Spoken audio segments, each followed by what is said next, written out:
COVID-19 has certainly played a huge impact on the health of the nation. Stress from the pandemic has also caused people to turn away from their social lives and forced loved ones to reevaluate the importance of friendship as a whole. Yeah, we're thinking about a lot of things these days, clearly, right? So joining us now to tell us what you should do to handle the relationships in your life and why keeping friendships are so very important, especially at this time, is science journalist and author of Friendship, the Evolution, Biology, and Extraordinary Power of Life's Fundamental Bond. Boy, that's a lot. Lydia Denworth, thanks for being with us. Hi, great to be here. Okay, so, you know, this has been very difficult, this coronavirus, this pandemic, when it comes to friendships. It's strained it because, you know, if it's not for the love of Zoom, we may not be able to connect. So give us an idea of the good and ugly side of people when it comes to trying to figure out what friends we keep, what friends we let go in this pandemic. Yeah, well, navigating friendship and COVID, I think it's a bit like navigating consent in romantic relationships these days. You know, you have to have really uncomfortable conversations, but the thing we need to do is get comfortable with those conversations. We need to we need to be honest and respectful, and we have to know that different people have different tolerances for risk or different needs, different situations in their own home, things like that.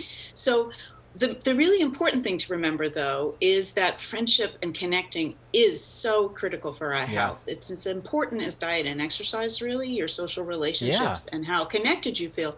So you have to find a way to carry on. Well, and so here's the thing, you know, because you look back on your life and you say, okay, I made so many friends throughout my life, and maybe this is the right time to strengthen some of the bonds that may kind of have fallen by the wayside. What better time than now, when we all have time on our hands, to strengthen some of those bonds? But how do you go about it?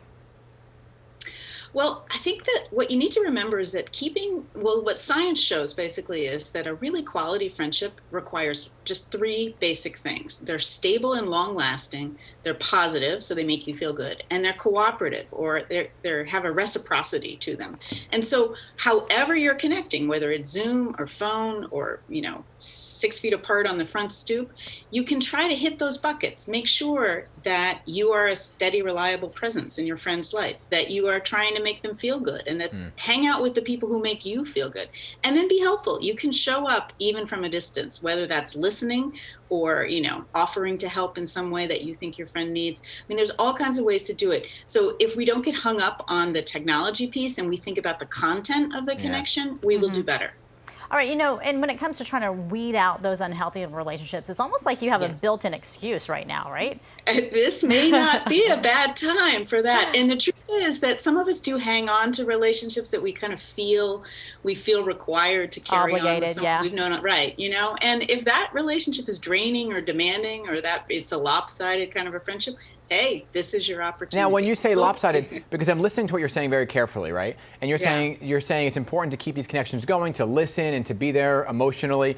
But what if you're the only one putting in the work? You know, like you're the one reaching out, you're the one texting, and you're kind of getting nothing back.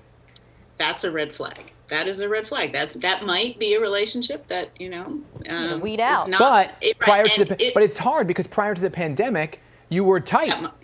Yeah.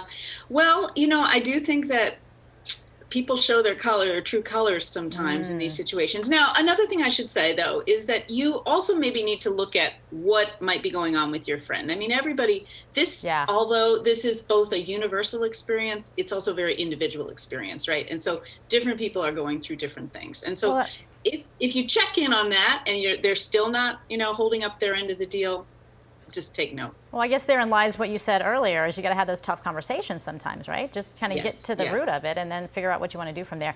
Hey, we appreciate your insight and all the good information. Dan's got a lot of friends that he's got to figure out what to do with. No, I'm good.